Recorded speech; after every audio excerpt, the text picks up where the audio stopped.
Excel PU college ಗುರುವಾಯಿನಕೆರೆ, ಕರ್ನಾಟಕದ number 1 PU college. Admissions open now. ಮಾತು ಮಾತು ಮಾತು ಕೇಳಿ ಕೇಳಿ ಸಾಕಾಯ್ತು. ಭೂಸ್ವಾಧೀನ ಮಾಡ್ತೀವಿ ಅಂತ ಅವರು, ಬಿಡಲ್ಲ ಅಂತ ಇವರು. ನೋಟಿಫಿಕೇಶನ್ ಹೊರಡಿಸಿದ್ದಾಯ್ತು. ಆದ್ರೆ ಹೋರಾಟಕ್ಕೆ ದಳಪತಿಗಳು ಕೊಟ್ಟಂತ ಎಂಟ್ರಿ ಸೀನ್ ಚೇಂಜ್ ಮಾಡಿದೆ. ಆಕ್ಷನ್ಗಳು ತುಂಬಿ ತುಳುಕುವಂತೆ ಮಾಡ್ತಾ ಇದೆ. ಬಹಿರಂಗ ಚರ್ಚೆಗೆ ಆಹ್ವಾನವನ್ನ ಕೊಟ್ಟಂತ ಡಿಕೆಶಿ ವಿಧಾನಸೌಧಕ್ಕೆ ಆಮಂತ್ರಿಸಿದ್ರು. ಆದ್ರೆ HDK ಮಾತ್ರ ಅಲ್ಯಾಕೆ, ಎಲ್ಲಿ ಸಮಸ್ಯೆ ಇದೆಯೋ ಅಲ್ಲೇ ಪರಿಹಾರ ಆಗ್ಲಿ, ಬನ್ನಿ ಬೈರಮಂಗಲಕ್ಕೆ ಅಂತ ಸರ್ಕಲ್ನಲ್ಲಿ ನಾಳೆ ಅಷ್ಟಮಂಗಲ ಸಿದ್ಧಪಡಿಸಿದ್ದಾರೆ.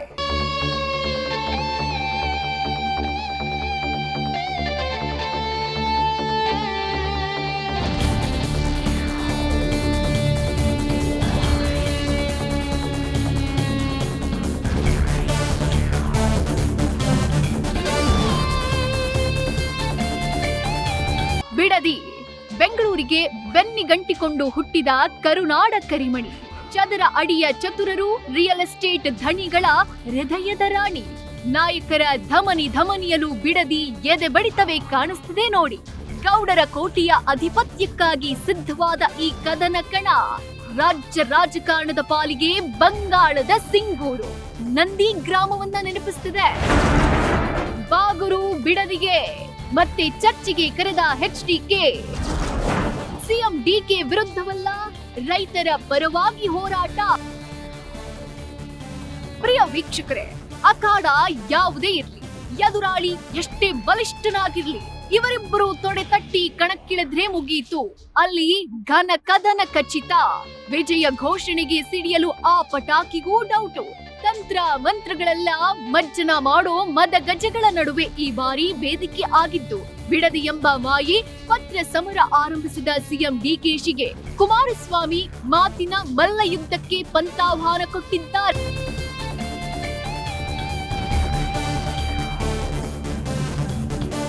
ಅಂದಹಾಗೆ ಹಗ್ಗ ಹರಿತಾ ಇಲ್ಲ, ಕೋಲು ಮುರಿತಾ ಇಲ್ಲ. ಅವರು ವಿಧಾನಸೌಧ 3ನೇ ಮಹಡಿ ಇಳಿದು ಬರ್ತಿಲ್ಲ. ಇವರು ಬಿಡದಿಯ ಹಠ ಬಿಡ್ತಿಲ್ಲ.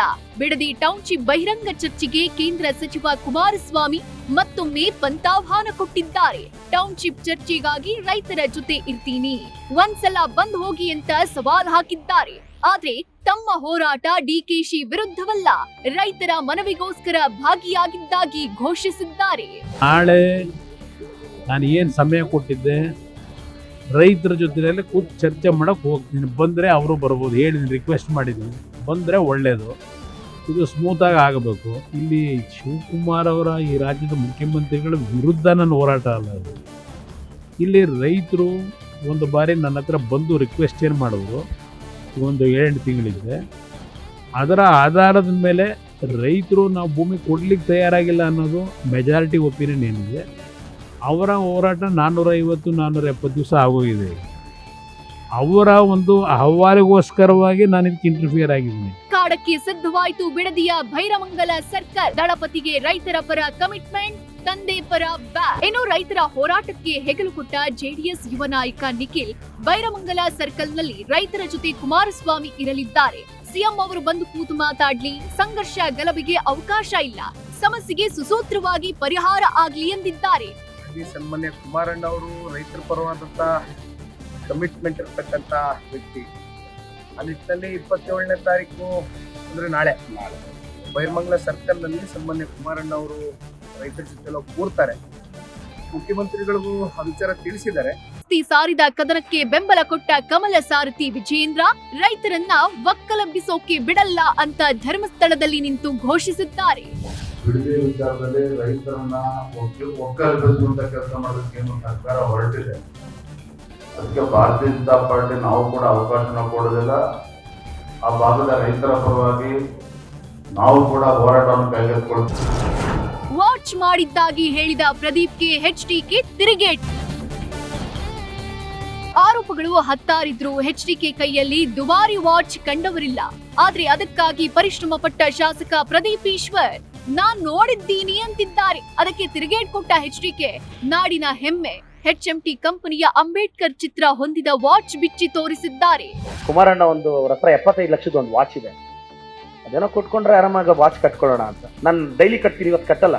ಕುಮಾರಣ್ಣ ವಾಚ್ 75 ಲಕ್ಷದ ಒಂದು ವಾಚ್ ಇದೆ ಸರ್. ಅವರು ಮುಖ್ಯಮಂತ್ರಿ ಆಗಿ ಇಳಿದಿದ್ದ ದಿನ 62 ವಾಚ್ ಸರ್ ಅವ್ರ ಹತ್ರ ಇದ್ದಿದ್ದು. ಇಲ್ಲಿ ಅದು ಎಂಥದ್ದು ವಾಚ್ ಅಂತ ಹೇಳಿದ್ರು 80 ಲಕ್ಷ ಅಂತ ಯಾರೋ ನೆನ್ನೆ ಹೇಳ್ಕೊಂಡವ್ರೆ. ಈಗ ಸ್ವಲ್ಪ ಒಂಚೂರು ನೋಡಿ ಯಾವ ವಾಚ್ ಅಂತೇಳಿ ಏನೋ 75 ಲಕ್ಷದ್ದು 80 ಲಕ್ಷದ್ದು ಅಂತ. ಇಲ್ಲಿ ಅಂಬೇಡ್ಕರ್ ಅವರ ಚಿತ್ರ ಇರತಕ್ಕಂಥ ವಾಚ್ ಇದು, HMT ವಾಚ್. ಬಂದು ಯಾರನ್ನ ಕಳಿಸ್ಬಿಟ್ಟು ಇವರಿಗೆ ಎಂಥದ್ದು SIT ಇಟ್ಕೊಂಡವ್ರಲ್ಲ. ಒಟ್ಟಾರೆ ನಾಳೆ ಬಿಡದಿಯ ಭೈರಮಂಗಲ ಸರ್ಕಲ್ನಲ್ಲಿ HDK ಪಂಚಾಯಿತಿ ಕೂರಲಿದ್ದಾರೆ. ನಾಡಿನ ಸಿಎಂಗೂ ವೇದಿಕೆಗೆ ಕರೆದಿದ್ದಾರೆ. ಯಾವಾಗ್ಲೂ ಅನಿರೀಕ್ಷಿತ ಸವಾಲುಗಳಿಗೆ ಸೆಡ್ಡು ಹೊಡೆಯೋ ಡಿಕೆಶಿ ರೈತರ ಐಕ್ಯ ರಂಗದಲ್ಲಿ ಪ್ರತ್ಯಕ್ಷರಾದ್ರೂ ಅಚ್ಚರಿ ಇಲ್ಲ. ಆದ್ರೆ ಆ ಸಾಧ್ಯತೆ ಕಡಿಮೆ. ಪೊಲಿಟಿಕಲ್ ಬ್ಯೂರೋ ನ್ಯೂಸ್ ಫಸ್ಟ್ ನಿರ್ಭೀತಿಯಿಂದ ನಿಮ್ಮ ಪರವಾಗಿ.